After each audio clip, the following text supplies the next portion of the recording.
अब सऊदी अरब और अमेरिका में हो सकता है युद्ध, और जिस प्रकार की बयानबाजी दोनों के बीच इस समय चल रही है उसे देखकर तो संकेत यही मिलते हैं कि सऊदी अब नहीं मानने वाला और जैसा अमेरिका करेगा वैसा भुगतेगा, ऐसा सऊदी ने कह भी दिया। वैसे देखा जाए तो ट्रंप के बयान हर जगह किसी न किसी देश को प्रभावित कर रहे हैं। आपको पता होगा कुछ दिन पहले ट्रंप ने इजराइल गाजा के युद्ध को रोकने को लेकर बात कही थी और इससे वो चाहते हैं कि अगर युद्ध रुकता है तो हम अरब देशों से इजराइल का समझौता करवा देंगे। लेकिन बात अब संभलने की जगह बिगड़ती जा रही है और आने वाले समय में शायद पूरे अरब देश मिलकर ट्रंप के सामने खड़े हो जाएं। हालांकि इजराइल हमास के बीच युद्ध रुका भी और जैसे जैसे ये प्रक्रिया आगे बढ़ रही है अरब देशों और ट्रंप के बीच रिश्ते भी नाजुक पड़ रहे हैं। कुछ दिन पहले अमेरिका ने फिलिस्तीनियों को दूसरी जगह बसाने को लेकर बात कही थी और उनका कहना था कि ऐसा करके हम इजराइल और अरब देशों के बीच समझौता करवाएंगे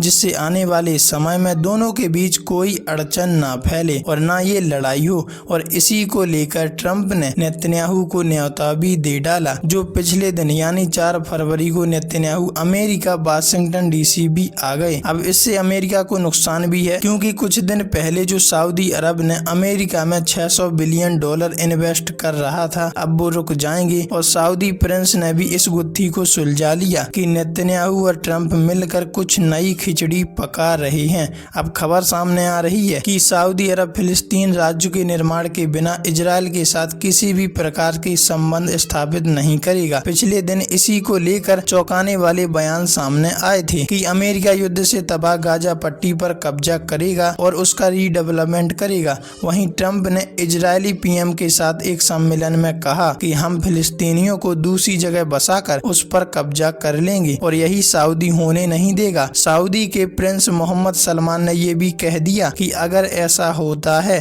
तो समझो अमेरिका के साथ आगे क्या हो सकता है और सऊदी ऐसे फैसले को बिल्कुल बर्दाश्त नहीं करेगा।